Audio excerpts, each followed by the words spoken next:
Something wrong? You're so shameless. You've had this suit for years. You thought it was acceptable to wear it to an event like this? I think those things just don't matter when you like who you are inside. I hope they don't see me getting out of the car with you. Counterfire or something. If only Sarah knew the true extent of Chris's wealth, and that all of this is Chris's vicious plan of revenge.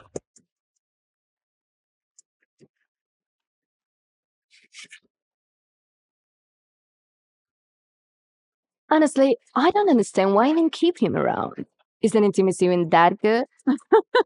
Chris is like a limp noodle when it comes to that. It's honestly pathetic. Chris couldn't go on living like this, especially now knowing that Sarah had terminated her pregnancy on purpose.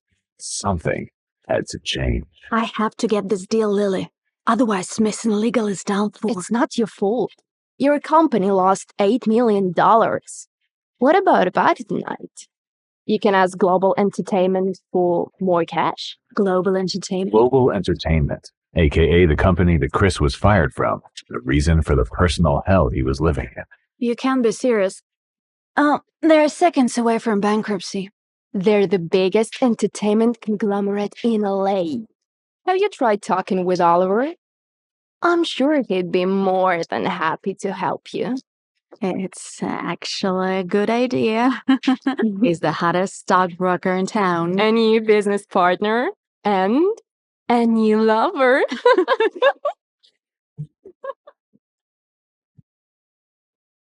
The hell does she want? Mr. Boris was Chris's former boss and mentor at Global Entertainment before Mr. Boris fired him for no reason. How dare you call me? You have a lot of nerve. Young, you're a billionaire. Is this some kind of prank? I don't joke about money. I'll explain everything. Now, the Global Entertainment, now.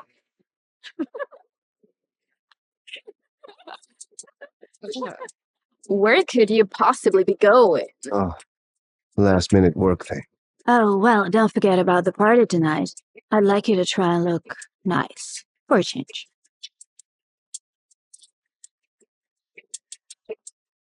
Eating his coffee. I don't know. Thanks for coming down, Chris. What's the meaning of all this? Is this some kind of sick joke, Mr. Boris? Is this way to tease ex-employees you fired? This is no joke, Chris. Take a seat.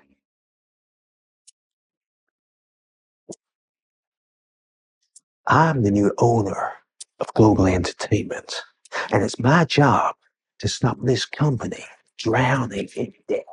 I don't see what it has to do with me, and how it makes me a billionaire.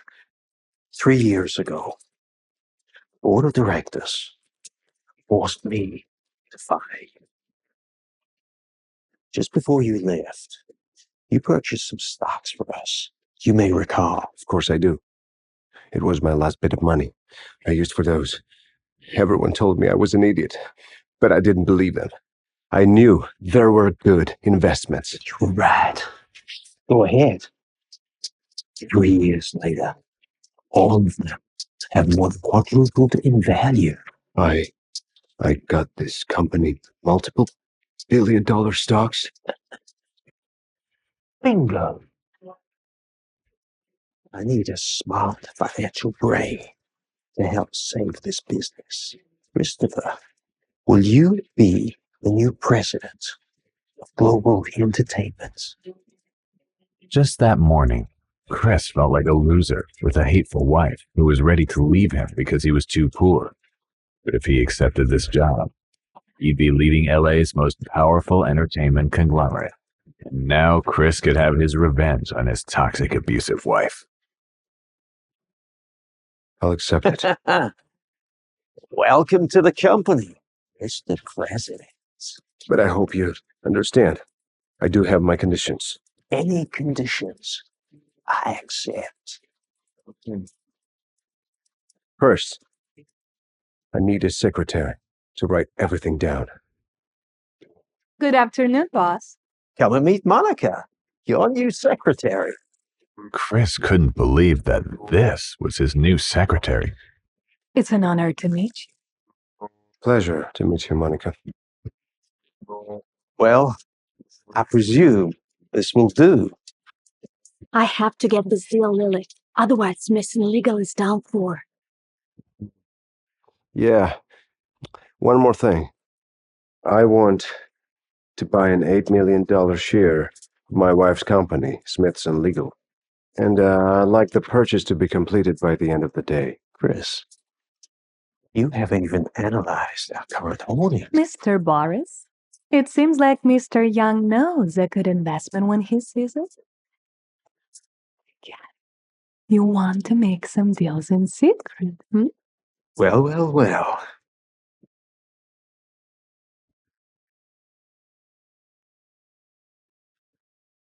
Just one thing. Don't make me regret hiring you. Okay? Monica, get me the number to the Victoria auction house, will you? Yes, Mr. President. By the way, I'm glad to have you on board. We're definitely gonna have some fun together. Mhm.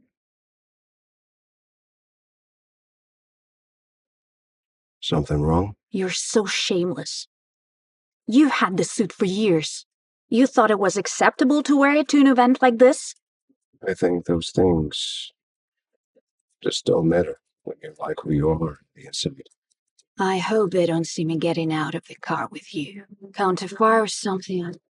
If only Sarah knew the true extent of Chris's wealth, and that all of this is Chris's vicious plan of revenge.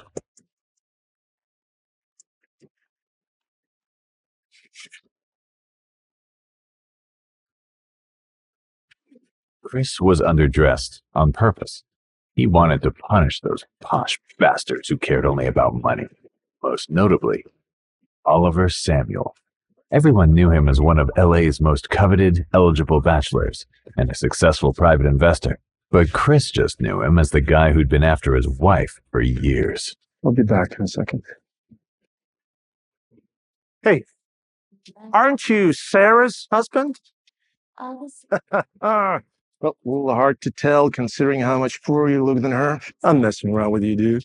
But listen, I know a good suit can cost a fortune these days. If you ever need a nice one for parties like this, I can lend you one of my own ones. Typically, Chris would let something like this slide, but this new version of Chris had enough. It was time for the game to begin.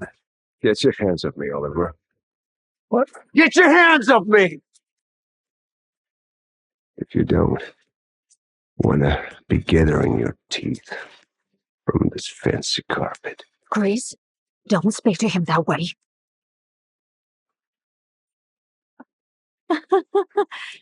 I'm so sorry. He's probably just had a bit too much to drink. Don't worry, sweet thing.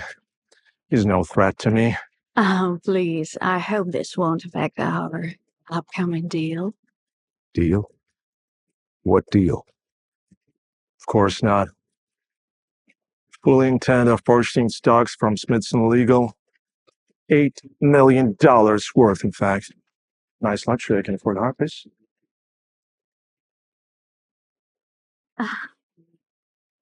What did you think? Oliver thought he could buy Sarah's affections. Speaking of luxury, to celebrate our deal, I got you a little something.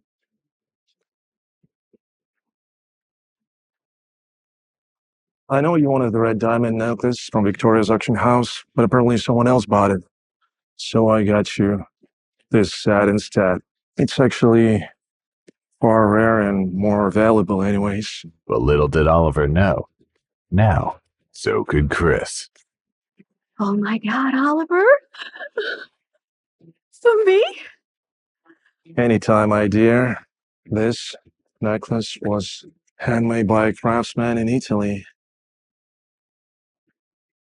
Oh, really? What's the name of the craftsman? Excuse me, loser? I asked you. Who made this necklace? Like you know any high-end jewelry designer?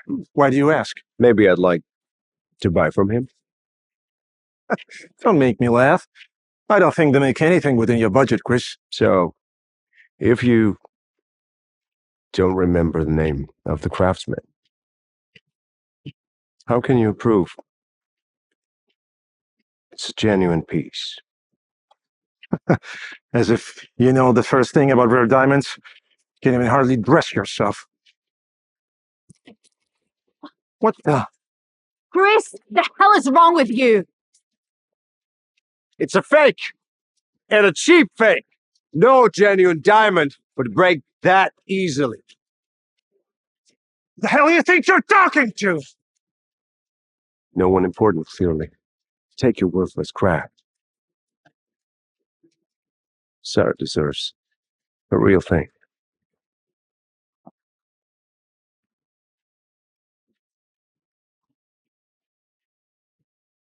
Finally, Chris was getting his wife's attention.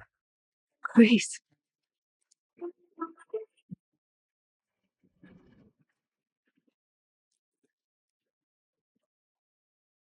How did you afford this?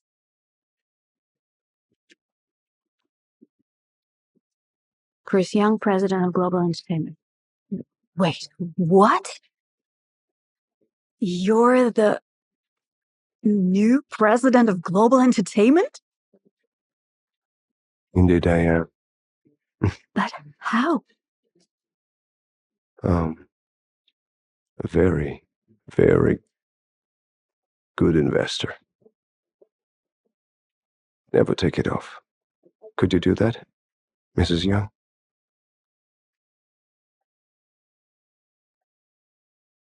Take you home.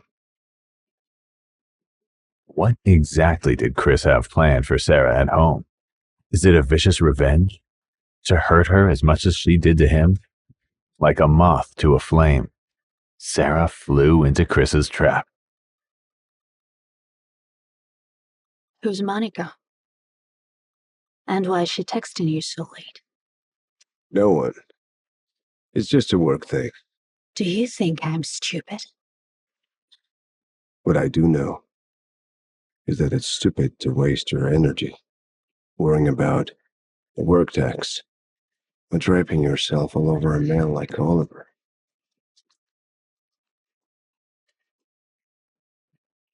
But you know that, Sarah.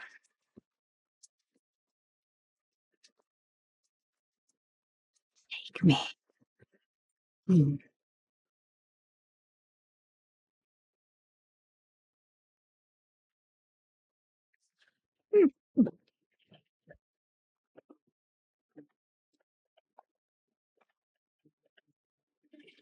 Sarah was surprised at how quickly she'd gotten pregnant. This was the first time that she and Chris had made love in months.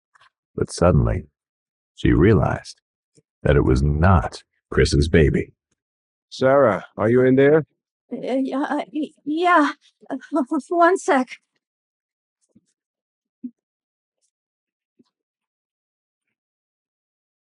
Look at this brand new man.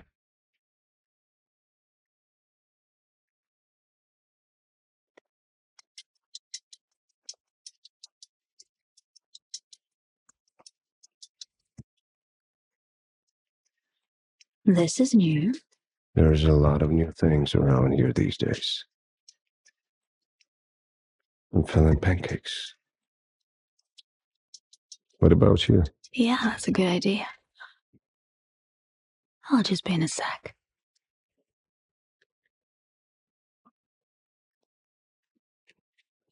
Sarah realized that new opportunities were opening up for her.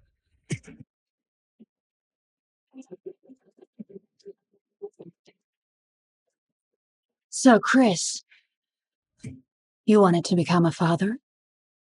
But her plan was nothing compared to the hell that Chris had planned to unleash upon Sarah. And what will Chris do when he finds out that the baby's real father is Oliver? In the weeks that followed Chris's dramatic rise to power, life had taken on a new rhythm. The The man who once cowered before his wife's cruel words now commanded boardrooms and made million-dollar deals with the stroke of a pen. But success, as Chris would soon learn, came with its own complications.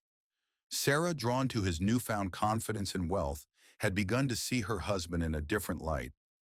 The toxic dynamic that once defined their marriage was shifting, replaced by something more complex. Tonight, at Madam Smithson's birthday celebration, Chris would discover that his carefully orchestrated plans were about to take an unexpected turn. For while he had been focused on building his empire and plotting his revenge, darker forces had been watching and waiting. The game was far from over. Sarah watched Chris's friend zoom down the city street. He never drove that fast. Boy, he really has changed. I used to yell at him for driving too slow, and now he has the confidence of a race car driver. Sarah's thoughts were interrupted by the doorbell.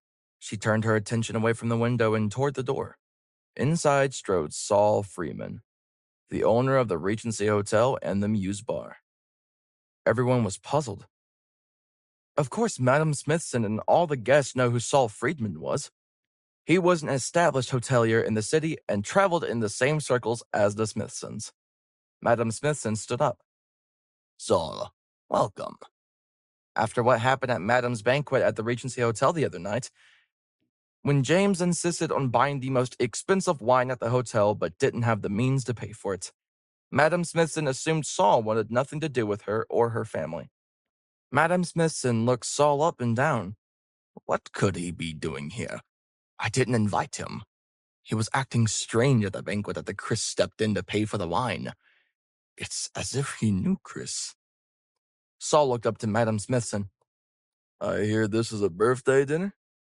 Why, yes, Saul. How kind of you to come. I'm actually here to see Chris. His secretary Monica said he'd be here. This sent shockwaves through the dinner party. He was there for Chris? Madam Smithson cleared her throat. Chris has left my dinner early. Well, that's all right. He's a busy man, I know. Madam didn't like how Saul was defending Chris's behavior, but she also didn't want to upset Saul. He could be an important business associate for the Smithson family in the future. Smithson Holdings was very interested in the hotel business, and Saul owned the finest hotels all over the world. Madam Smithson put on a fake smile, showing her veneers.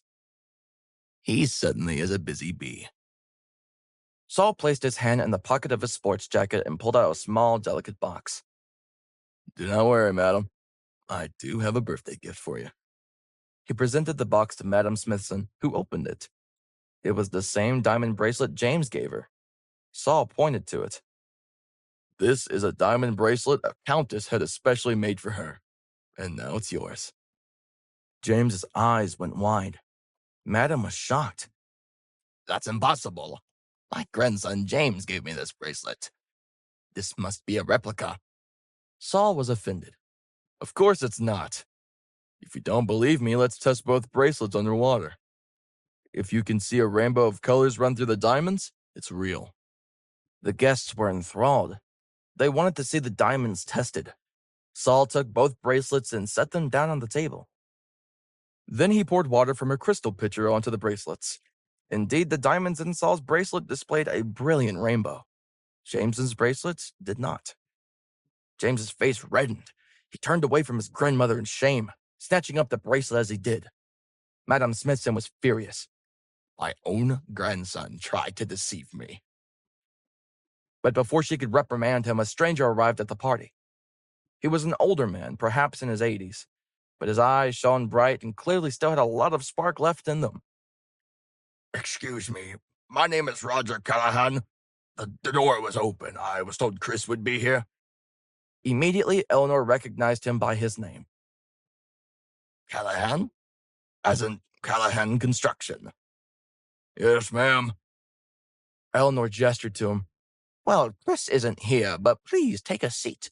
This is my mother's birthday party. Join us for a drink. Eleanor signaled to Sarah to stand up from her seat and offer it to Roger. Sarah did as she was told. Please take a seat, and let me get you that drink. I'll take that drink, but no need for a seat. I prefer the stand. I'll have a whiskey neat. Sarah walked over to the bar and poured Roger a drink. She handed it to Roger, who smiled at her. Thank you, honey. Even though she hated it when men called her names, she found it endearing that Roger called her honey. It seemed like a sweet old grandpa to her. Roger looked around the room. Who's the birthday girl? Madam Smithson stepped forward. She knew of Roger, but didn't realize he was such a handsome old gentleman. That would be me. Roger and Madam Smithson locked eyes. Roger noted Madam's elegant silk gown and her perfectly coiffed hair. And how is it that Mr. Young came to host your birthday party? Madam Smithson wanted to say that Chris had nothing to do with hosting and that he was sucking on the blood of the Smithson family. But instead, she smiled coyly. Chris is my grandson-in-law, and my family, Smithson Holdings, is now doing business with him. This greatly impressed Roger.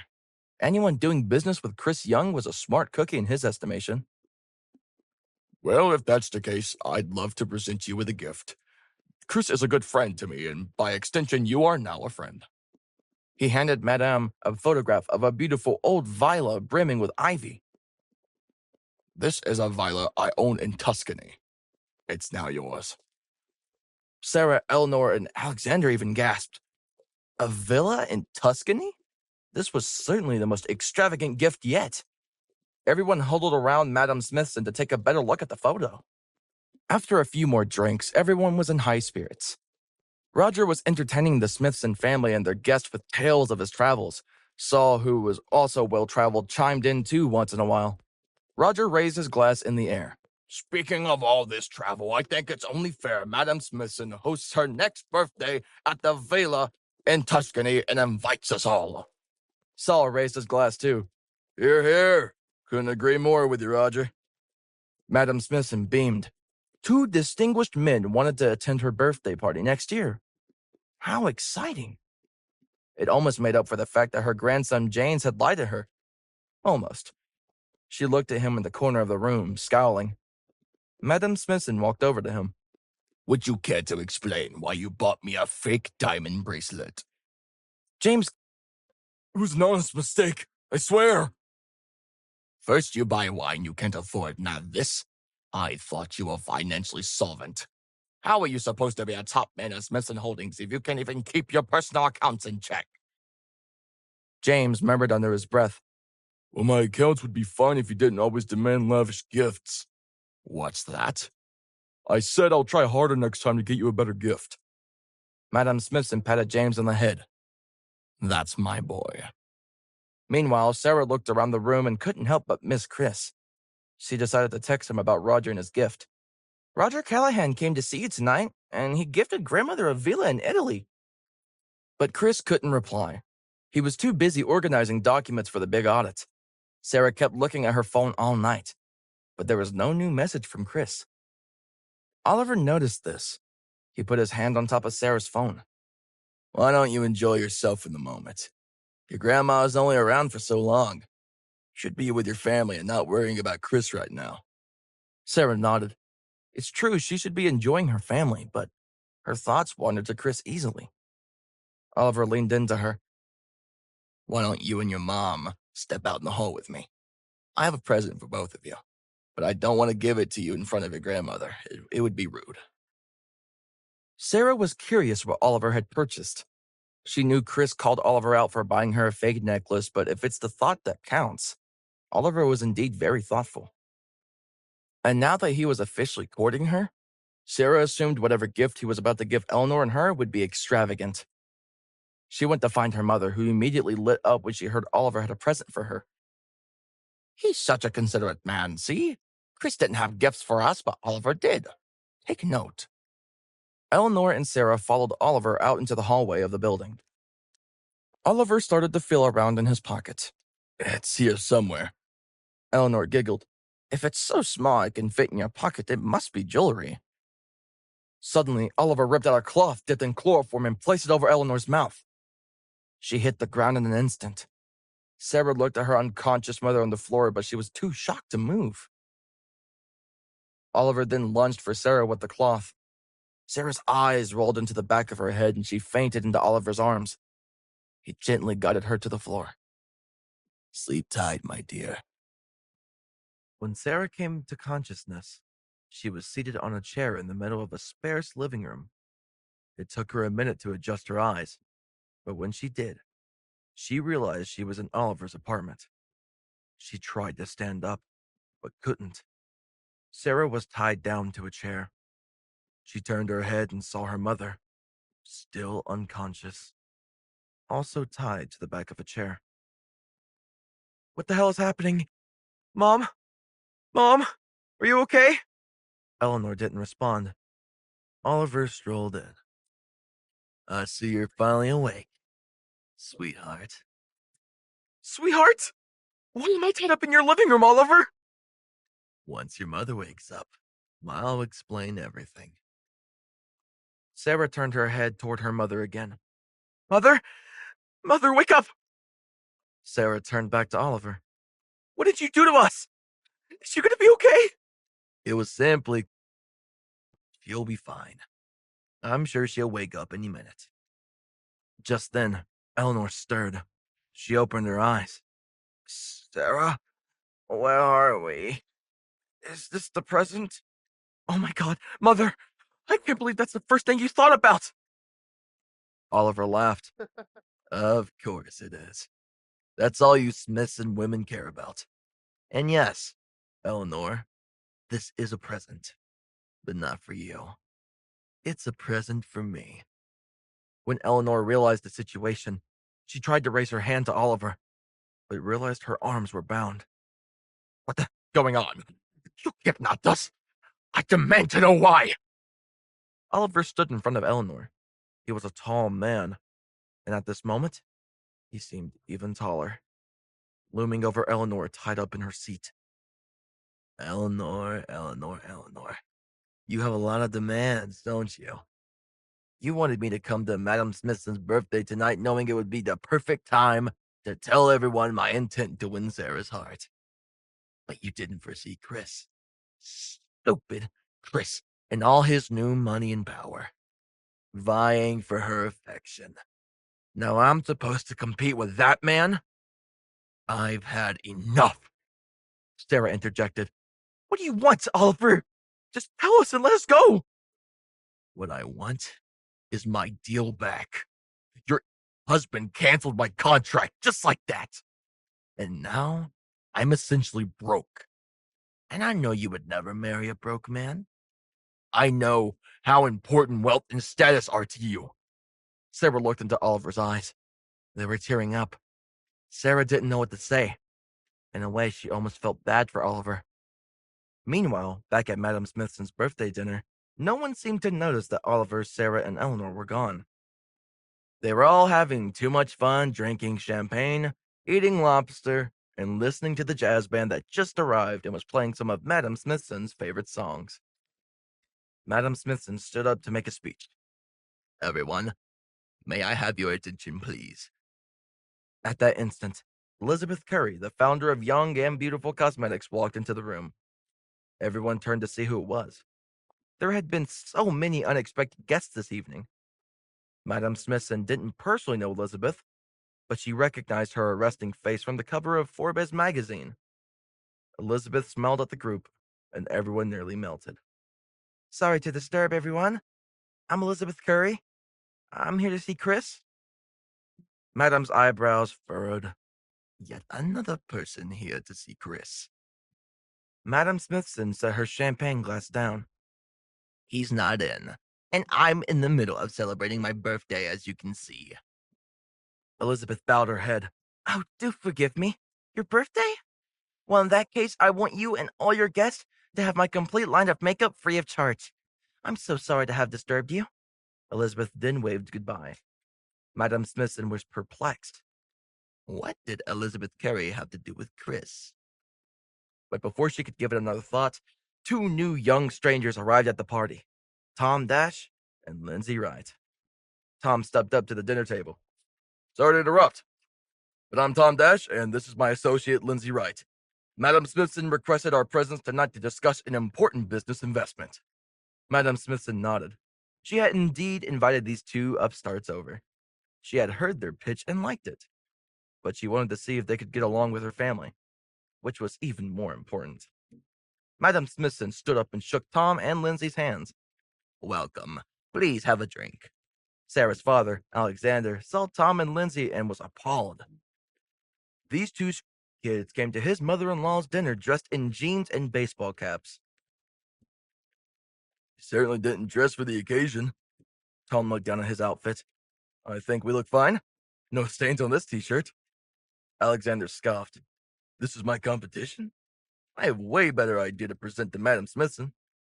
And as her son-in-law, she will of course listen to my investment idea. Alexander called out to Madam Smithson. May I have a moment of your time?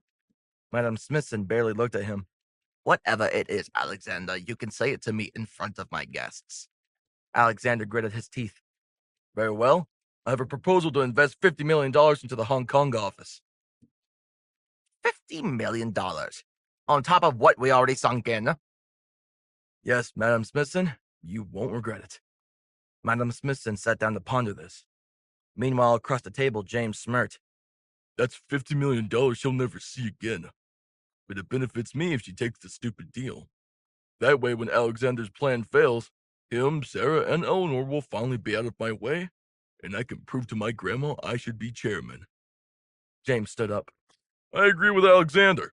You should invest your money into Hong Kong. Madam Smithson looked at her grandson. He did make a fool of himself earlier, but she knew that he had a keen sense for business. Okay, I'll do it. Back at Oliver's apartment, Sarah was desperately trying to talk Oliver into releasing her and her mother. Please, let us go. We won't tell anyone about this. But Oliver was stalwart. You know I can't do that. It's gone too far. Oliver quickly turned around. He clearly wasn't expecting anyone. He walked over to the front door cautiously. Who is it? A voice on the other end answered. Delivery. Oliver realized that he had ordered cheap tableware to prepare a romantic dinner for Sarah this week. He thought he could at least make the dinner look nice, even if they weren't the most expensive plates. He sighed a breath of relief. Just leave it at the door. Suddenly, Sarah began to yell, Help! Help! Help us! The delivery man paused before speaking. Everything okay in there? Oliver was quick to respond. Just watching a movie. Please leave the package at the door. Okay. Sounds good, dude. With that, the delivery man left. One more word out of you, and I'll... You. Eleanor's eyes widened in fear. Please, don't hurt my daughter. Shut up, you woman! Sarah took the opportunity to reach behind into her mother's pocket and press the emergency button on her cell phone. She was secretly calling 911. Sarah spoke loudly. Mom, are you okay? Sarah kept talking. Well, if you're not quiet like Oliver said, we'll never be released from his apartment here on Grant Street. Oliver's eyes knitted in suspicion. Why are you talking like that? He looked around Sarah and spotted the phone in her hand. His face turned red with anger, and he snatched it and hung up the call. How dare you? Sarah, terrified, began to cry. Meanwhile, at the party, Alexander finally noticed Eleanor and Sarah were gone. Where is my wife and daughter? Just then, he received a phone call from Chris. Alexander, I want you to remain calm. I just heard from the police that Oliver is holding Eleanor and Sarah hostage at his apartment. Alexander immediately stood up and went to the other room. What? We have to get down there right away! Alexander relayed the story to Madam Smithson and the rest of the family. They all rushed out of the party, leaving their guests to nibble on their 6th course of steak tartare. Once they arrived outside Oliver's office, they saw it was blocked off with police cars. Chris was already talking to the police negotiator. You have to let me go in there. It's me he's upset with, not my wife or mother-in-law. The negotiator shook his head. We can't do that, sir. Madam Smithson overheard this exchange. Chris, you absolutely cannot go inside. Let the police do their job. But Alexander weighed in. But it's true. Oliver's deranged and obviously took my wife and daughter to get back at Chris. Maybe Oliver would give them up for Chris. The negotiator considered this. Fine. You are only allowed to go in on a voluntary basis. The police aren't liable for your actions. Chris nodded solemnly. He inhaled deeply, then slowly entered the apartment building. The elevator ride to Oliver's penthouse suite felt like an eternity. When he finally got there, he knocked at the door and announced himself. Oliver, it's me, Chris. I know I'm the one you want. Oliver looked up at the front door. Go away, Chris. First you take away my contract and my livelihood. And now you're trying to take away Sarah too? You ruined my life. Well, maybe I can help you get that contract back. If you give up Eleanor and Sarah. Oliver's ears perked up. If he could get his money, he could at least get his life back on track. Oliver opened the door and shoved Eleanor and Sarah out into the hallway. Then he grabbed Chris and pulled him inside. Eleanor and Sarah made their way onto the street. The police lights blinded them, but they could hear Alexander calling to them. Eleanor! Sarah! My God! I almost thought I lost you two! Alexander hugged them tight. Even Madame Smithson, usually a cold woman, embraced them. What an ordeal! How horrendous! We must take you home right away. Sarah looked back at the building. Oh, what about Chris? Alexander wrapped his arm around Sarah and guided her to his car. The police are here to help. The Smithson family got into the black cars and drove off. Up in Oliver's apartment, Oliver was crying. He was starting to lose it, and the reality of what he had done and the consequences that might follow were sinking in. I took it too far. I'm not sure I can come back from this. But maybe you can fix it. Chris looked deeply into Oliver's eyes. I can help you with the contract, but you need to take responsibility for what you did tonight. Does that mean I have to turn myself over to the police? Chris didn't say anything. He just stared at the broken man in front of him. A red dot was trained on Oliver from the windows. The sunrise cast a warm orange glow over the quiet street outside Oliver's house. Captain Hank, a seasoned investigator with a keen eye for detail, approached Chris. Hank's posture was rigid, typical for a man who spent his life upholding the law. Chris, still reeling from the events inside the house, turned to face the captain. He leaned against the hood of his car, his eyes heavy with exhaustion.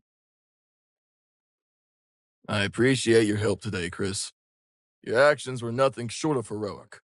Hank observed Chris's tired demeanor. But I need your statement about the hostage situation. Chris shook his head gently. I'm sorry, Captain. I'm just too tired right now. Can it wait? His voice was soft, almost a whisper, hinting at the mental and emotional fatigue he felt. Hank nodded, understanding the toll such events could take on a person. Of course. Take your time. We can talk when you're ready. As Hank walked away, Chris took out his phone and dialed Monica's number. He watched the sky darken, the stars beginning to twinkle into existence. The ordeal with Oliver was over. It's time for a new beginning. Monica, it's Chris. I need you to start looking for houses near Global Entertainment. We're going to turn Global Entertainment into a top-tier company. The following day, within the opulent walls of the Smithson family manor, Sarah sat by a large window, her gaze lost in the sprawling gardens outside. The recent ordeal with Oliver had shaken her, but her resilience was palpable. I need to be strong, for myself and for the family. Madame Smithson joined her granddaughter, her presence commanding yet comforting. Sarah, dear, we need to discuss our next steps with Global Entertainment. She was businesslike, but caring. Sarah turned, her face reflecting a newfound determination. Yes, grandmother, I agree. We should negotiate with them. It's time we expanded our horizons. Madame Smithson nodded in approval. I've decided to involve Kid LaCruz in a variety show sponsored by Global Entertainment. It could be a significant boost for us, and it'll be the perfect distraction for you to focus your attention on. Sarah's eyes lit up at the mention of Kid LaCruz. That sounds like a great idea. In the bustling heart of Global Entertainment's offices, Chris and Monica sat in a conference room, surrounded by screens displaying various market analytics and performance charts. The room was abuzz with the energy of newfound opportunities and challenges. Chris leaned forward, his eyes scanning the data with a keen analytical gaze. We've got a solid opportunity with Kid LaCruz. The Star Search variety should be our golden ticket. Chris pointed to a graph showing a spike in viewer ratings every time Kid LaCruz appeared on screen. Monica nodded, her fingers tapping on her laptop as she cross-referenced data. Absolutely, Chris. Kid's popularity is off the charts. If we get him on board, our advertising fees could skyrocket. I've already started crunching the numbers. Chris smiled slightly, his mind racing with possibilities. Good. Let's not just aim for success, let's break records. I want global entertainment to be the name on everyone's lips. Monica looked up, her expression mirroring Chris's determination. I'm on it. But there's more. Monica shifted in her seat. Our operational audit revealed several inefficiencies, especially in our marketing and talent management departments. Details. Chris's focus was unwavering.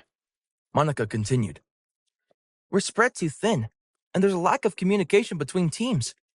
I propose a restructuring. It's time we streamline our operations for maximum efficiency. Chris leaned back, contemplating the proposal. Do it. We need to be lean and agile if we're going to dominate the market. I trust your judgment, Monica. Monica's eyes sparkled with resolve. You won't regret this. I'll oversee the restructuring personally. We're not just fixing problems, we're setting a new standard. Sarah walked into the resplendent showroom with an air of elegance that was slightly marred by her evident discomfort. Every surface of the space gleamed, and every car sparkled. Beside her, Shane Howell, in his impeccably tailored suit, moved with a confidence befitting his role as a regional manager of... Settling into the plush seats of the dealer's private office, Sarah glanced around, her unease growing in the face of the staff's fawning attention. They really do go out of their way for you here, Shane. Shane, basking in the adulation, smiled. Well, when you're a regular client and a regional manager, you tend to get special treatment. It's all about the relationship, Sarah. Their conversation was interrupted as Chris walked in. The receptionist at the door eyed him with a barely concealed disdain, assessing his casual attire. Jeans and a crummy t-shirt. Chris noticed, but made his way to the office. Sarah, noticing Chris, quickly averted her gaze, her expression a mix of surprise and discomfort. Shane's voice dripped with condescension. We weren't expecting anyone else. Can we help you with something, Chris? Chris maintained his composure and responded evenly. I'm just here to look at some cars. Seems you're receiving excellent service here. I was just discussing a potential collaboration with your company. It's a small world, isn't it? Chris nodded politely. Sure is. Shane leaned closer, his voice laced with condescension. Good to see global entertainment expanding its horizons. You know, in business, it's all about connections and financial power. Something I'm sure a man of your caliber might find challenging to understand. Sarah frowned, her voice barely above a whisper. Shane, that's uncalled for. What? Thought you felt the same way about him. Shane whispered back and turned to the staff, waving his hand dismissively at Chris. Would you kindly assist this gentleman outside? We wouldn't want him to be out of his depth here. Chris narrowed his eyes slightly, but he remained calm. No need for that. I'm quite familiar with luxury, thank you. Shane smirked, stepping closer to Sarah. See, Sarah? This is what real power looks like. Not everyone can handle the world of high-end business. Can you? Sarah's expression hardened as she stood up, her patience wearing thin. Power is hardly about belittling others, Shane. Just as the tension in the office reached a palpable level, the door swung open, and in walked Vicky, Sarah's vivacious friend from college. Her entrance was like a burst of sunlight, oblivious to the storm, clouds already gathering in the room. Sarah, there you are. And oh, is this the famous Shane Howell? Vicky's eyes lit up as she took in Shane's polished appearance. Hi, Vicky. Yep, this is Shane. Shane stood up, offering his most charming smile. Pleased to meet you. Sarah has told me so much about you. No, I haven't. Sarah thought to herself. Vicky, unaware of the undercurrents, beamed. Wow, Shane. I've heard about your big moves at Mercedes-Benz. It's not every day you meet someone so successful and handsome. Chris shifted uncomfortably, feeling increasingly out of place. Shane seized the opportunity and turned to Chris with a smirk. Yeah, Takes years of hard work and smart decisions to get to where I am. Something not everyone can appreciate. Vicky turned her attention to Sarah. So, Sarah, when are you going to get your discount on one of these fancy cars? Or is there a special employee discount for being in a fling with Mr. Big Shot here? Sarah's cheeks flushed with embarrassment. Vicky, it's not like that. Shane and I are just... Oh, come on. Don't be shy. He's a catch. Vicky nudged Sarah, winking mischievously. Chris, who had been quietly observing the exchange, finally spoke up.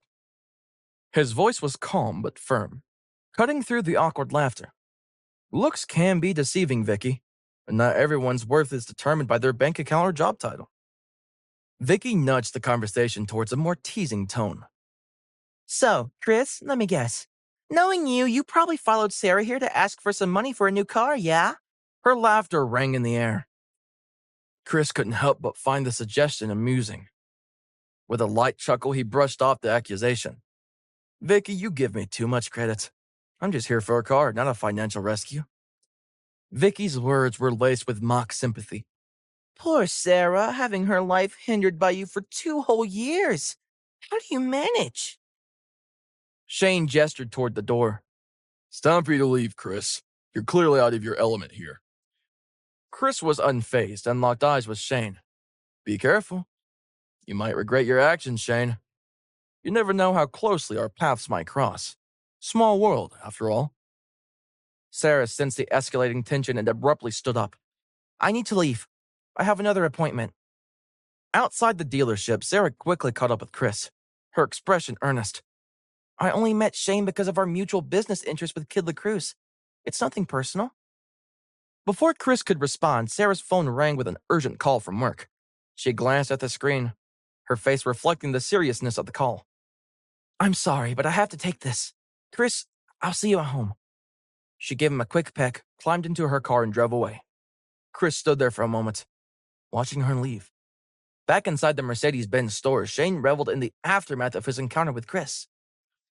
Turning his attention to Vicky, he offered her a charming smile and the kind of preferential treatment reserved for VIPs, determined to showcase his influence and status.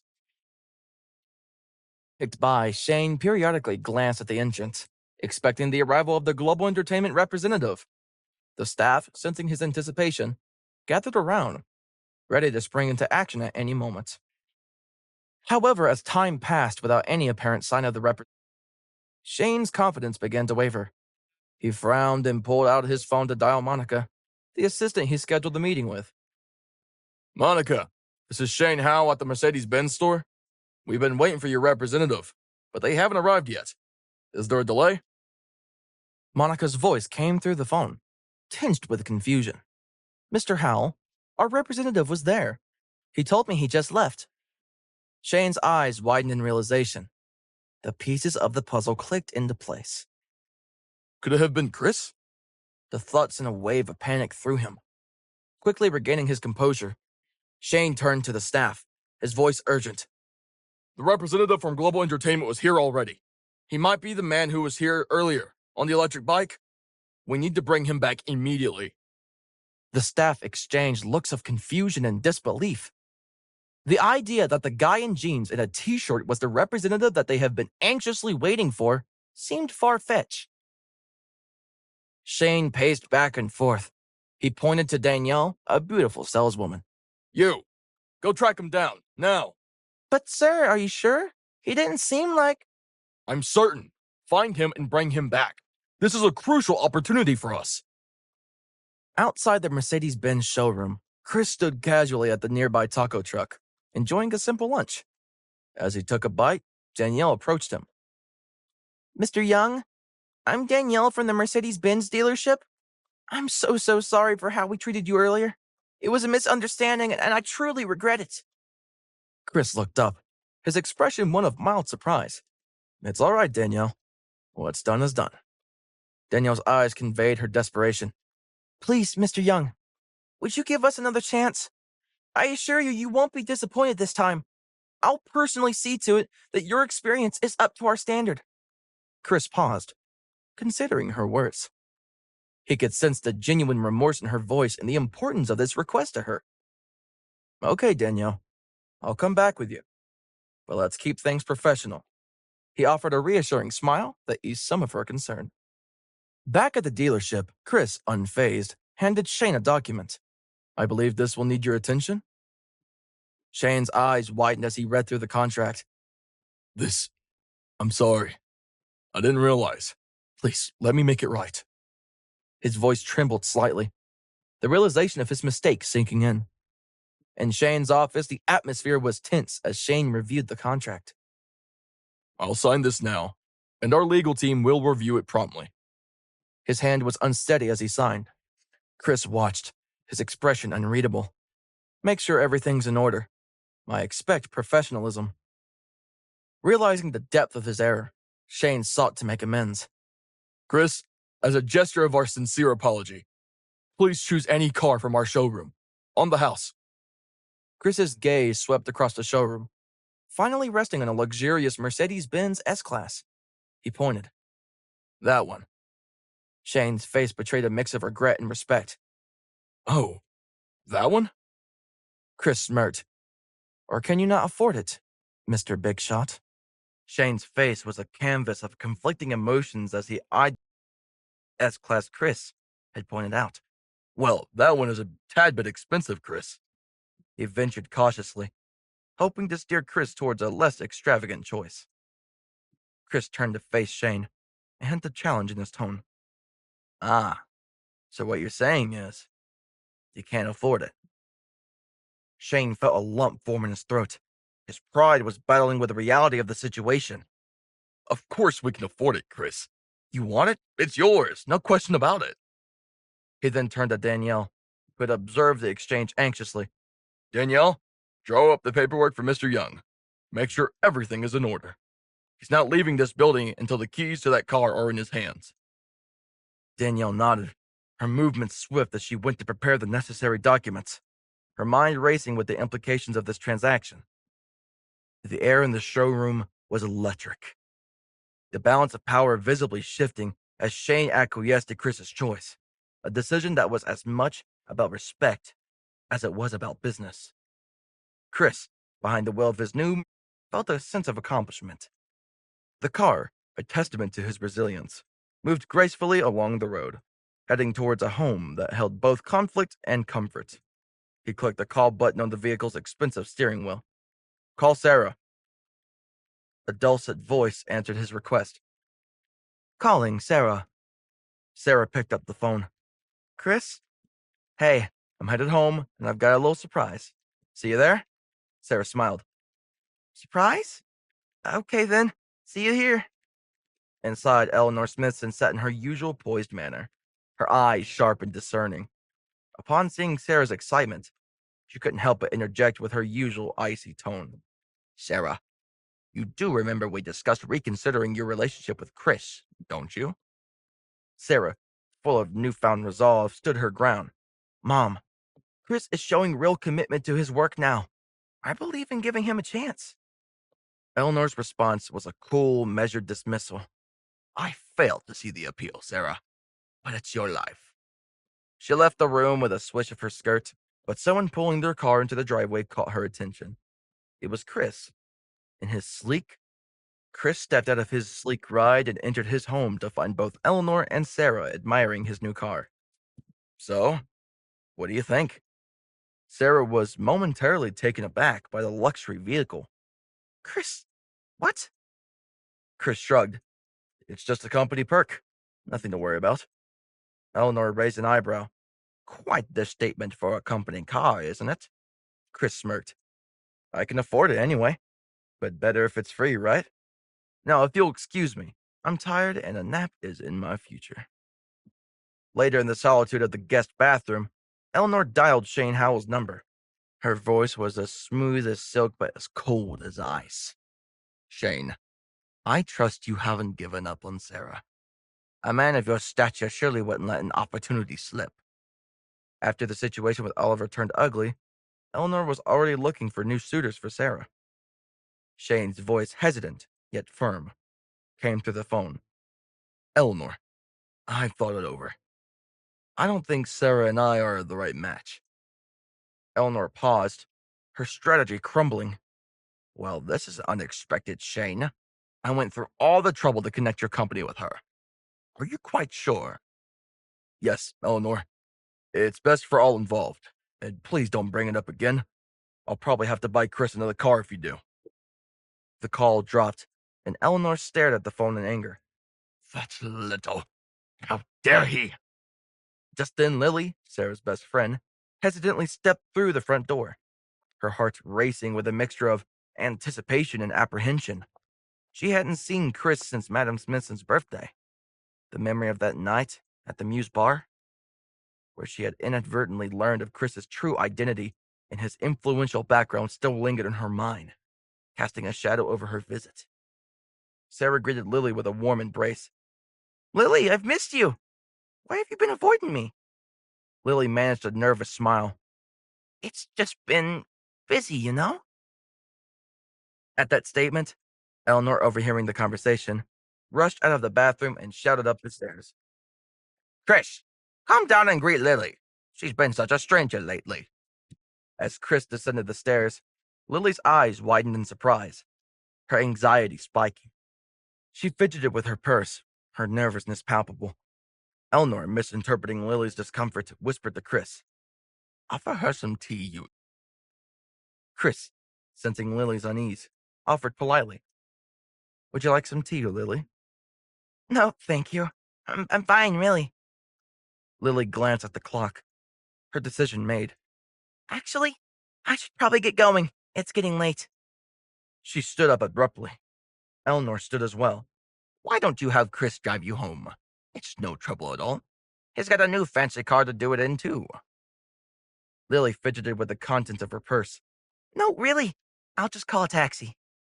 Chris, aware of the awkwardness but wanting to ease the situation, spoke up. It's no problem, Lily. I insist. Let me drive you home. As long as that's cool with you, Sarah? Sarah flinched ever so slightly.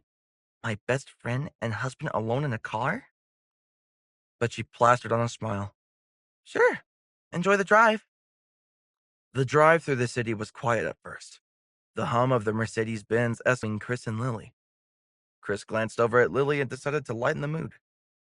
Remember that night at the Muse Bar? You looked like you'd seen a ghost when you found out who I was. A playful smirk covered his face. Lily was caught off guard by his remark and let out a nervous laugh. Yeah, that was unexpected. You really know how to make an impression, Chris. As they approached the bustling main street in the city's downtown, the luxurious car didn't go unnoticed. Heads turned and whispers followed as they stopped at a traffic light. It was then that they spotted Sarah's cousin, James Smithson, on the sidewalk. James, spotting them, approached with a sneer. Look at you, Chris. Riding around in fancy cars now? Living it up with all that new money, huh? Chris's grip on the steering wheel tightened, his jaw clenching at the words. Without my family, you'd be nowhere. Have nothing. Just a kept man, aren't you? A small crowd began to gather, drawn by the spectacle. Among them, a local woman chimed in, her voice loud and scornful. What a bum! Just like my ex-husband. You ought to be ashamed of yourself. Lily steered in anger and embarrassment. Chris maintained his composure despite the insults. Finally, he spoke up. Keep talking, James. You won't fight me like a real man, I can assure you that. Lily suddenly unbuckled her safety belt. With a determined look, she stepped out, her eyes fixed on James. James's mouth twisted into a sneer, but before he could utter a word, Lily's hand struck his face with a resounding slap. What the hell was that for, Lily? Who do you think you are? Chris deserves your respect. Hell, he deserves all of our respect. You want to talk about a... Take a look in the mirror, you joke. With those words, Lily turned on her heel and walked towards her apartment building, leaving a speechless James behind. Chris was equally surprised. Lily had never defended him like that before. James recovered from the shock and turned his anger back towards Chris.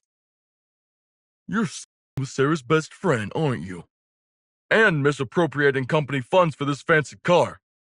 James, your imagination is as wild as your lack of manners.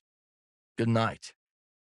He then accelerated away, leaving James fuming on the sidewalk. his threats of revenge dissipating into the night air like smoke. As Chris drove off, the night enveloped the car, and the city lights blurred past him. Global Entertainment was bustling with activity when Chris exited the elevator on the 20th floor. Monica, always efficient and on top of things, greeted him with a list of his pending engagements. "You got a busy day ahead.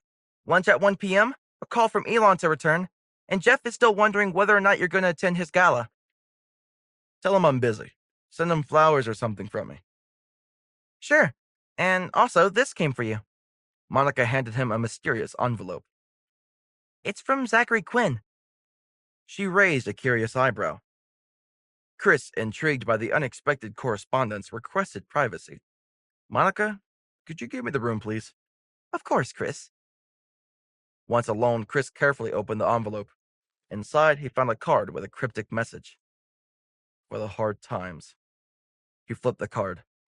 "Don't ask questions, just take it." Intrigued and slightly apprehensive, Chris found a small tin can inside the padded envelope. He opened it to reveal a single black pill. For a moment, he hesitated. What the hell is Zachary Quinn doing sending me pills in the mail? But driven by a mix of curiosity and trust in Zachary Quinn, he consumed it. Almost instantly, Chris felt an incredible rush.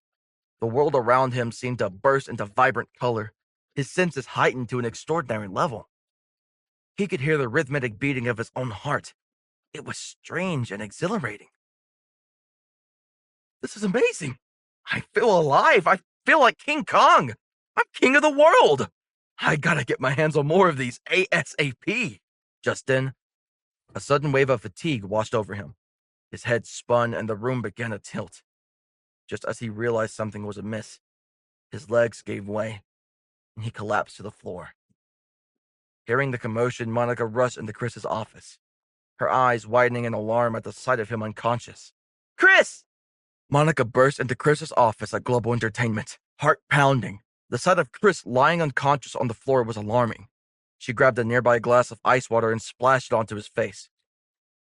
Eyelids fluttering, Chris slowly gained consciousness and met Monica's anxious gaze. He sat up. Confusion etched on his face. Monica exhaled a breath she hadn't realized she was holding. Her relief was quickly replaced by concern. "Chris, what happened?" Her voice trembled slightly, underlining her worry. "Do you have any health conditions I should know about?" As his assistant, her role was to anticipate and manage emergencies. Chris managed a weak smile, trying to appear reassured. "Thank you, Monica. I'm okay, just a bit dazed. Maybe I just need some more water." He reached for the glass, attempting to ease her concern. In his mind, questions swirled. Why would Zachary Quinn send me a mysterious black pill? And why was I so foolish to take it? Despite his outward calm, the puzzlement and a sense of foreboding lingered. Monica glanced at the phone on Chris's desk, a flicker of hesitation in her eyes. "You have a call from Sophia Diaz." Her tone shifted to a professional neutrality. Chris straightened in his chair, regaining a semblance of composure. "Patch her through, please." He waited, clearing his throat before the call connected. "Good afternoon, Sophia." Chris greeted her with polite curiosity, his mind still partly clouded by the earlier events. Sophia's voice, bright and eager, came through the line. "Chris, I was hoping to photograph that small toy you gave Madame Smithson. I believe it was hand-carved by Franklin Delano Roosevelt." Chris's eyebrows rose in surprise. The toy was a mere trinket in his mind, its significance overshadowed by the day's peculiar events. "That's an interesting request, Sophia. What sparked your interest in having it photographed?" Sophia's enthusiasm was palpable even through the phone. "It's for a special display at our family's antique store, Diaz Diamonds and Art. Would you mind bringing it over? I'd love to take a picture of the artifact." Chris paused, recalling the hurried departure of Madame Smithson, the toy left behind in the chaos. "Of course. I'll bring it.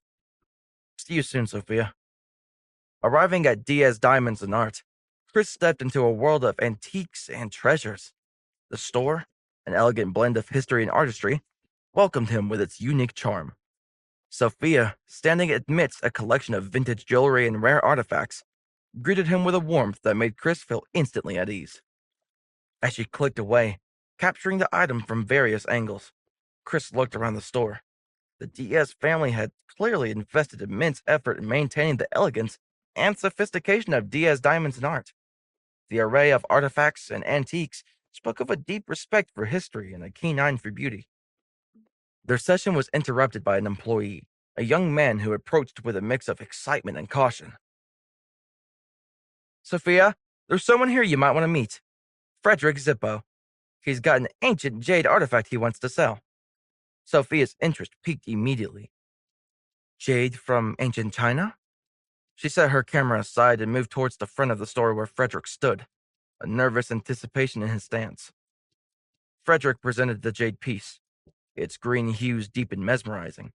Sophia, enraptured by its beauty and apparent historical significance, examined it closely.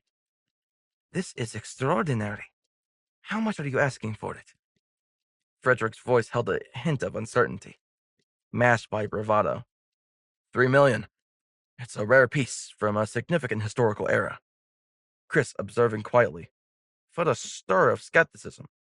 His experience with artifacts had honed his ability to discern genuine pieces from fakes. This jade doesn't seem right, but it's not my place to say anything. He remained silent, watching the transaction unfold. The store's quiet ambiance was broken by the entrance of Kelly Dunn, a sophisticated middle-aged woman whose interest was immediately drawn to the jade piece. Overhearing the conversation, she interjected smoothly. 3 million. I'll offer 5. Sophia and Frederick turned towards Kelly, both surprised and intrigued by her sudden entry into the negotiation. The air in the room shifted, charged with the tension of a deal teetering on the edge of extraordinary. Sophia, caught in the whirlwind of the sudden bidding war, felt a surge of anxiety. Her connection to the jade, initially professional curiosity, had deepened in the face of losing it. She stepped forward, her voice firm yet tinged with a plea. I must insist on purchasing the jade. We had already begun negotiations, and there's a principle of first come, first served in business. Frederick Zippo, the seller, hesitated, torn between the allure of a higher offer and the appeal to his sense of fairness.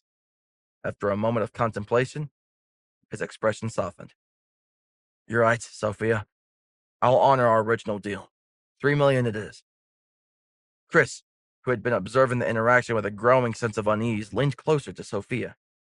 In a low whisper meant only for her, he cautioned. I believe the jade is a fake. Sophia glanced at Chris, her brows knitting in disbelief. I appreciate your concern, Chris, but I trust my judgment. This piece is genuine. Undeterred, Chris discreetly pulled out his phone, drafting a quick message to the captain of the Los Angeles Criminal Investigation Team. His fingers moved swiftly over the screen, his intent clear. He was determined to expose the scam, regardless of Sophia's belief in the artifact's authenticity. He slipped the phone back into his pocket, a silent promise to ensure justice and truth prevailed in this high-stakes transaction. The atmosphere in Diaz Diamonds and Art shifted palpably as Chris's assertion about the jade's authenticity resonated through the room, which Frederick overheard. Frederick Zippo and Kelly, the would-be buyer, exchanged startled glances, their confident facades crumbling under scrutiny. Frederick's response was swift and defensive. I should call the police on you for these baseless accusations. This is defamation. His voice was laced with indignation, but a hint of panic flickered in his eyes.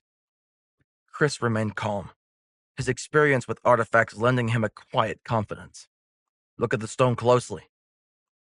This is a new jade, not ancient. It has impurities that wouldn't be present in a piece from ancient times.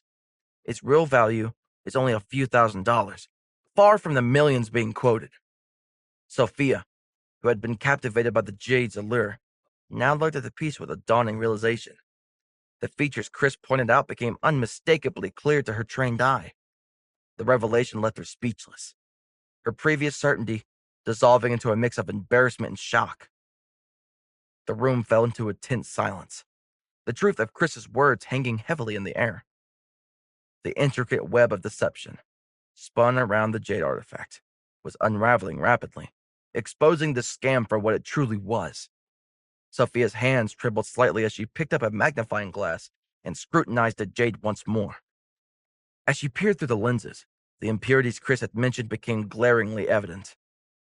The realization that she had almost fallen for a scam hit her hard, and a mix of relief and frustration washed over her. Frederick Zippo sensed that his scheme was falling apart and made a desperate attempt to escape. Grabbing Kelly's arm, he hurried towards the exit, only to be stopped in his tracks by a bulky security guard who had been alerted by the commotion. Moments later, the store was filled with the sound of police sirens.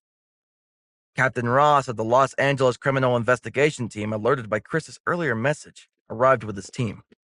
They swiftly apprehended Frederick and Kelly and revealed their identities as wanted criminals with a history of conducting similar antique scams. Sophia, still processing the turn of events, turned to Chris with a look of deep gratitude. Your insight saved us from a huge mistake. The Los Angeles Citizens Bureau had a reward for such contributions. You deserve it. Chris, however, shook his head modestly. There's no need for a reward. Helping out in a situation like this is just part of being a responsible citizen. His refusal was firm, underscored by a sense of civic duty and humility. All right, you two, get! The police escorted Frederick and Kelly away, their scheme thwarted by the combined efforts of Chris's keen observation and Sophia's willingness to reconsider her initial judgment.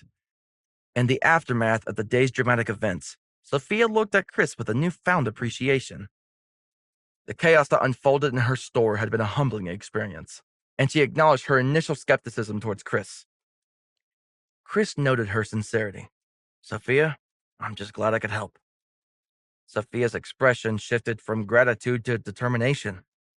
Chris, you've shown incredible insight today. I realize now how valuable your expertise could be. Would you consider being a consultant for Diaz Diamonds and Art? Her voice held an earnest plea, a stark contrast to her earlier confidence. Chris, taken aback by the offer, raised his eyebrows in surprise. A consultant? Yeah, your knowledge in artifacts and antiques is impressive. I'm offering a substantial monthly stipend for your expertise. We could really use someone like you on our team. Chris contemplated the offer, the weight of her words not lost on him. After all, Sophia was a highly respected figure in the Los Angeles high society, and her endorsement could open unforeseen doors. Sophia's office, brimming with the artifacts and elegance of Diaz Diamonds and Art, served as a backdrop to her earnest conversation with Chris. Her offer for him to become a consultant, accompanied by a generous monthly stipend, hung in the air between them. After a moment of consideration, Chris extended his hand. All right, Sophia, I'll do it. His voice carried a hint of reluctance, yet a decision resonated in his firm handshake. Sophia's smile, wide and genuine, illuminated her face. Her gratitude was as palpable as the handshake that sealed their agreement. Back at Global Entertainment, Monica approached Chris, excitement evident in her brisk steps. Chris, you've got to see this. Kid LaCruz is about to perform on the reality show. It's about to start. Chris, intrigued by Monica's enthusiasm, watched as the television screen lit up with the vibrant stage of the reality show. Kid LaCruz, Global Entertainment's rising star, was in the spotlight, her presence commanding the stage. Monica leaned closer to the screen, her eyes sparkling with excitement as Kid LaCruz took the stage. She couldn't help but join in, her voice harmonizing with the melody, echoing Kid LaCruz's every word. Isn't she amazing, Chris? Just listen to that voice. The performance, a vibrant display of talent and charisma, had everyone in the room captivated. Kid LaCruz's energy was infectious, her voice soaring effortlessly through the high notes. But then a jarring moment broke the spell. Kid LaCruz's smooth flow faltered. Her hand reached up to her headphones, a frown creasing her brow. Something's wrong with the audio. Monica's singing trailed off, her concern mirrored on her face. Chris, did you see that? Is her mic acting up? The camera zoomed in on Kid LaCruz, capturing her attempt to adjust the malfunctioning equipment. Her professionalism shone through as she tried to keep the performance on track, despite the technical difficulties throwing her off. As Kid LaCruz's voice filled the room, Monica's phone started to vibrate insistently. She glanced down, her fingers quickly swiping across the screen. Her expression transformed from joy to concern in an instant. Chris, noticing the change, turned towards her. "What's wrong, Monica?" She looked up, distress clear in her eyes. "It's social media, Chris. They're saying Kid LaCruz is lip syncing." Her voice was tinged with disbelief, each word heavier than the last. Chris's brows furrowed, a mix of confusion and anger brewing. Lip syncing? That's ridiculous. He leaned in to see the flurry of messages cascading across Monica's screen, the accusations and hashtags multiplying rapidly. On the screen, Kid LaCruz continued, her performance now overshadowed by the growing controversy. Monica's fingers hesitated over the keyboard, uncertainty about how to respond to the online storm evident in her pause. "We need to sort this out, and fast." Chris's face, which had been lit up by the performance, now darkened with anger. He had personally witnessed Kid LaCruz's unfiltered talent and knew the allegations were baseless. "Monica, we need to get to the bottom of this. Investigate the matter. I want answers." Monica nodded, determination setting into her features as she agreed to investigate. She hesitated for a moment, a thought crossing her mind. "Chris, there's something else. This might be an internal issue, possibly linked to the Smithson family." Chris, his focus sharpened by her words, paused briefly. The Smithsons? What would they have to do with this? At the soundstage, the recording was in full swing.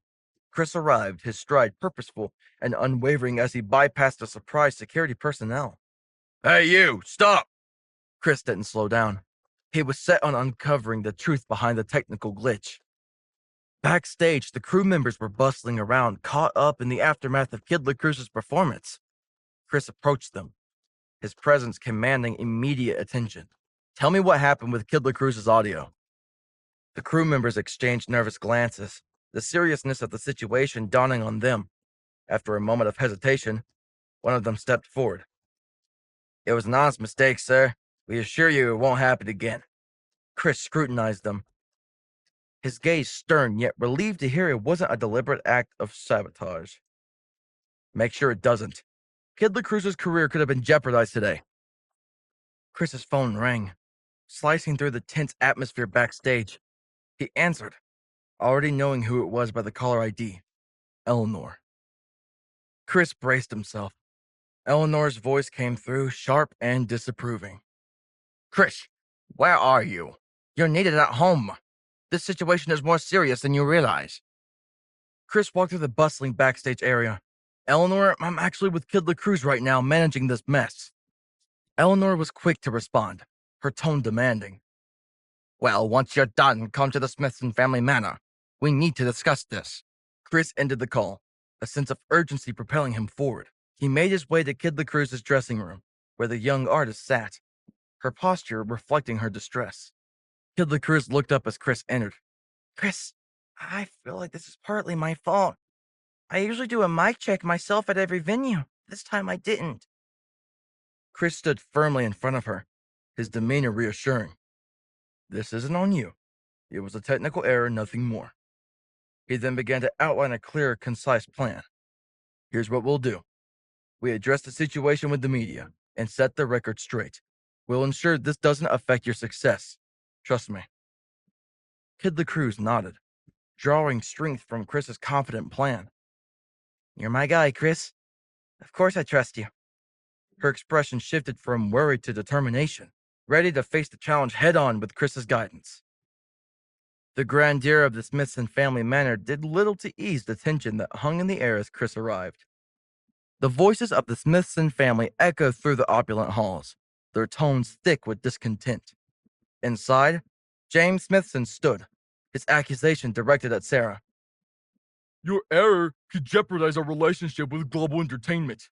Do you realize the magnitude of your mistake?" Sarah, visibly shaken by the accusation, looked desperately towards Madam Smithson, silently pleading for guidance and support in navigating this accusation. As Chris entered the room, he was immediately struck by the atmosphere of anger and dissatisfaction. Without hesitation, he stepped forward in Sarah's defense, Sarah had nothing to do with the mishap at Kid LaCruz's performance. His firm voice cut through the heated discussion.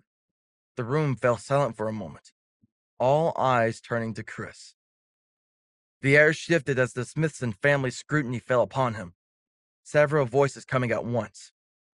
And who are you to speak on this matter? You have no right to voice opinions here. The words echoed the family's collective skepticism towards Chris's involvement. Despite the harsh criticism, Chris stood his ground. Let's not rush to conclusions. Chris cut through the heated murmurs. Blaming Sarah outright is unfair. What if this was sabotage? We need a thorough investigation. Madam Smithson, her presence commanding the room, fixed her gaze on Chris. Sarah will be relieved of her duties. It's decided. She left no room for debate. Chris retorted back. But that's just it. We're missing the bigger picture. The earpiece malfunction at Kid LaCruz's performance could have happened to anyone. Sarah is not at all at fault. James faced Chris with a scowl. You dare challenge our decision? Your audacity knows no bounds. The room buzzed with the family's indignation, the collective disapproval aimed squarely at Chris. He stood alone, a solitary figure of dissent against the backdrop of the Smithson family's unified front. The doors to the Smithson family manor's grand hall swung open abruptly, and in walked Kid LaCruz. Her presence as unexpected as it was striking. A hush fell over the room, every pair of eyes turning towards her. Madam Smithson, momentarily taken aback, quickly regained her composure. Miss LaCruz, what a surprise. Welcome. Sarah, standing a little off to the side, opened her mouth, ready to utter an apology. But Kid LaCruz raised a hand, halting her mid-sentence. Before anyone says another word, I want to make it clear that Sarah is not responsible for what happened during my performance. A murmur rippled through the Smithson family, their expressions a mix of shock and confusion. Chris seized the moment. Thank you. We need to consider the possibility of internal sabotage. Someone here might be involved. All eyes then followed Kid LaCruz's gaze as it settled on James. The room's atmosphere thickened with tension. James was at the pre-production meeting. I saw him being buddy-buddy with some of the crew members. The accusation hung in the air, heavy with implication. The Smithson family members exchanged glances, the suspicion and unease palpable. James's face, now the center of scrutiny, betrayed a flicker of concern. James, now the focal point of everyone's attention, tried to muster a defense. This is preposterous. I would never do such a thing.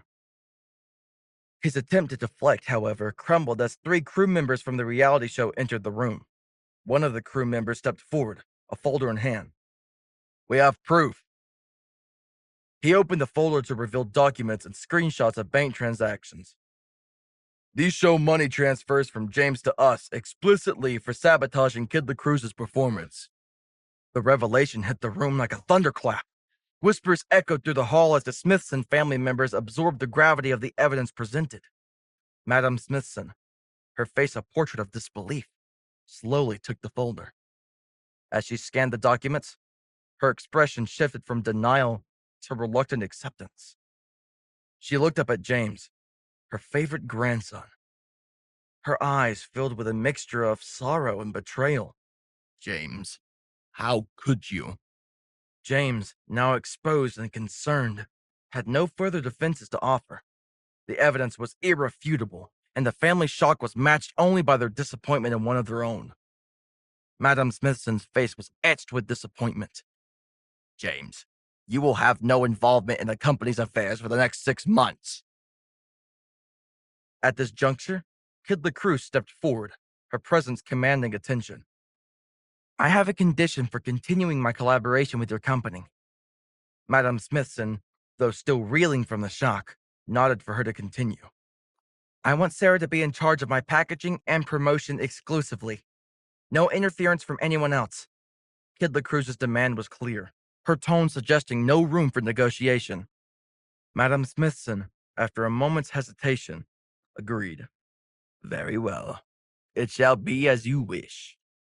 Sarah, overwhelmed by the sudden turn of events, found herself in a pivotal role, her career given an unexpected but significant boost. The other Smithson family members exchanged looks of envy and confusion. They were baffled by Kid LaCruz's insistence on Sarah's involvement, unable to comprehend the swift change in fortune. As Kid LaCruz prepared to leave, she turned to Chris, a smile playing on her lips. "Thanks for everything, big bro." With those parting words, she exited the manor. After Kid LaCruz's impactful visit, Chris turned to face the Smithson family, his expression one of undisguised disdain. "Your actions today, and your rush to judgment, have shown a remarkable short-sightedness. You should all be ashamed." Without waiting for a response, he turned on his heel and strode out of the Smithson family manor. The tide had turned, and Chris now had an upper hand. Outside the family manor, Sarah caught up with Chris, a mix of emotions playing across her face. "Chris, did you know all along? How are you connected to Kid LaCruz?" Her voice carried a tinge of something more than curiosity, a hint of jealousy, perhaps. Chris, catching the undertone in her question, smiled playfully. "Jealous, Sarah?" Sarah felt a blush creep onto her cheeks. Just then, Chris received a text from Sophia Diaz. "Come by the gallery. There's something you need to see." Back at Diaz Diamonds and Art, a crowd was drawn by the allure of a potentially rare find. They had congregated around a porcelain vase adorned with a delicate blue flower drawing. Jacob Jones, the current holder of the vase, stood among them, his expression a mix of hope and uncertainty. Sophia Diaz, standing beside the porcelain vase, engaged with the crowd, her voice reflecting her deep knowledge of antiques. "Notice the intricacy of the blue flower design. It's quite unique." Even her grandfather, Don Diaz, was there. He examined the vase with a critical eye. Yes, but the style, it doesn't quite match the period it's supposed to be from. Jacob, holding the vase, looked from Sophia to Don, a hint of worry creeping into his voice. "So what are you saying? Is it not as old as I thought?" Sophia exchanged a glance with her grandfather, a silent communication passing between them. It's challenging. The design elements suggest one era, but the craftsmanship points to another. As Chris made his way into the store, he immediately noticed the tense hush that had fallen over the crowd. He caught sight of Jacob, clutching the vase with tentative hands, his eyes darting around the room. Don Diaz set the vase down gently, his final word carrying an air of mystery. In all my years, it's rare to find a piece that's so hard to categorize. This might as well be a modern creation masquerading as an antique artifact. Chris thought to himself then, a little unusual for Don Diaz with his wealth of knowledge and experience, not to provide a definitive appraisal. Sophia, her brows furrowed in puzzlement, turned to her grandfather. "But if it's a modern artifact, the craftsmanship is exceptional. It's perplexing." Don Diaz simply shrugged. Sometimes the most intriguing pieces are those that defy easy classification. Jacob Jones, seizing the moment, spoke up with a challenging tone. "Could it be that the company's expertise is being overestimated here? Maybe you're not the experts I assumed you were." Chris raised his hand. "I'd like to have a look at that vase, if I may." This intervention caught the crowd off guard. Skeptical glances were exchanged and whispers filled the room. "What does he know about antiques?" He's no Don Diaz. Isn't that the global entertainment guy? Don Diaz, his curiosity piqued by the commotion, peered at Chris. "And who might you be? I don't believe we've met." Sophia stepped in, her voice carrying a blend of pride and assurance. "This is Chris, Dad. He is the consultant I recently brought on board." Murmurs swept through the crowd, the surprise evident. Our consultant? Him? Despite the doubtful whispers and raised eyebrows, Chris moved towards the vase with a composed air. His approach to the porcelain piece drew a collective breath from the onlookers, their anticipation mixed with doubt. As Chris examined the vase, the room fell into a tense silence, everyone's attention fixed on him. The moment was ripe with possibility. The crowd unsure but eager to hear what this new, unexpected consultant had to say. Chris gently tapped the porcelain vase, listening intently to the sound it produced. He then turned the vase upside down, examining its base. Ah, see here? This residue is a hallmark of certain ancient Greek techniques. The crowd leaned in, their earlier mockery giving way to curiosity. This vase is a Greek amphora, possibly from the Neolithic period. Jacob Jones, seizing the moment, declared his price. Given this appraisal, I'm asking for $100,000 for this vase. The onlookers exchanged glances and chuckles. Sophia's expression, a mix of embarrassment and frustration, mirrored the doubt in the room.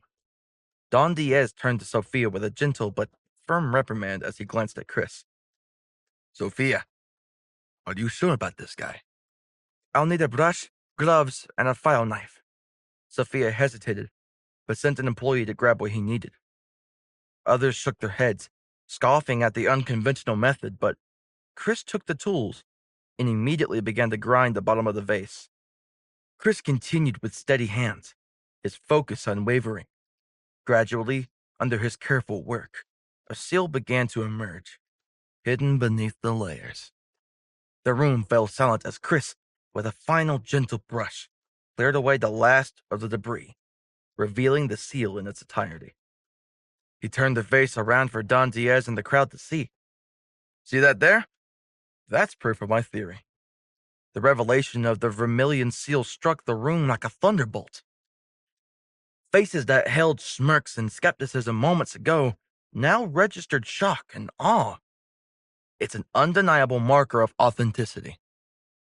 Chris looked closely at the vase's design and structure.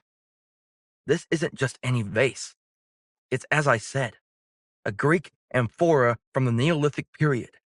His declaration resounded through the crowd, turning their disbelief into astonishment. Wow, Chris, I'm shocked. Sophia's eyes widened. That's amazing. Despite the celebratory atmosphere that quickly enveloped Diaz's diamonds and art, Chris excused himself from the ensuing festivities. His interest lay elsewhere, specifically with Jacob Jones, the man who had brought in the vase. But he was nowhere to be found. Chris's instinct immediately went on high alert, and he exited briskly, much to everyone's confusion. On the street, he just caught Jacob entering a van. His eyes narrowed. I have to follow him. As Chris tailed the van carrying Jacob Jones, his mind raced with possibilities. The van, nondescript and unassuming, blended into the city traffic. But Jacob's hurried departure from Diaz Diamonds and Art had triggered Chris's curiosity. What's he hiding? Chris wondered to himself. His hands gripping the steering wheel, eyes fixed on the van weaving through the streets. The van stopped at several different locations in the city, all of them residences. Chris made sure to park at least a block away so that he wouldn't be found out. At each stop, the van picked up a new, shady-looking individual. Chris arched a brow. They're all wearing black from head to toe, and they all come out carrying giant duffel bags. The van eventually picked up what would be the last member of what seemed to be a team on the outskirts of the city, before pulling out onto the highway. Chris had been following them for hours. Where are they going? He checked his phone. He had a million notifications, emails, texts, and missed calls that he would have to attend to later. One message stood out in particular, a voicemail from Sophia. He played it. Hey, Chris, I noticed you left in a hurry. Is everything okay? Just wanted to thank you once again for the help today. You're quite extraordinary, you know that? My grandfather was particularly impressed, and trust me when I say he's hard to impress. Anyway, let me know when you get this message. Let's get dinner soon. Chris smiled weakly to himself. He wanted to tell Sophia what he was doing, but knew that he couldn't until he had definitive answers. I'll never forgive myself if I don't find out what they're up to. The transition from the bustling cityscape to the serpentine mountain roads heightened Chris's sense of intrigue. He followed at a safe distance, careful not to draw attention, yet close enough to keep the van in sight, which proved difficult, considering the fact that the number of cars on these roads dwindled the further they went. Chris shook his head, trying to stay awake. We must be getting close to their destination. The mountains loomed ahead, their rugged beauty a stark contrast to the urbanity they left behind. His headlights shone a sign, Lone Pine Mountain. Chris's thoughts were a whirlwind of speculation. This remote part of the country was known to be an area rife with illegal activity. It was an area too remote and too vast for the police to canvass. Could Jacob be involved in something illicit? Is the vase more than just a rare antique? He pondered the possibilities, each more intriguing and convoluted than the last. The van's steady climb up the mountain road seemed to mirror the rising tension within Chris. He knew the importance of remaining undetected, using the bends in the road and the natural foliage for cover. Gotta stay back. Can't risk losing him now. Not when I'm this close. As they ascended, the road became less traveled, the signs of civilization fading within each mile. The view from what was almost the top of Lone Pine Mountain was magnificent. The glittering lights of Los Angeles twinkled in the distance. He checked his phone once more. No service. Shoot! If I discover something up here, or God forbid something happens to me, it'll be difficult to get help. Despite his ever-growing worry, he continued on. It was in his nature to finish something he started. The van's deliberate pace suggested familiarity, a regular journey to a known destination. Chris's curiosity deepened. Where the hell are you going, Jacob? What's waiting for you up here? Please subscribe to the Pocket FM YouTube channel and press the bell icon for instant notification. Check out our channel for more such exciting shows.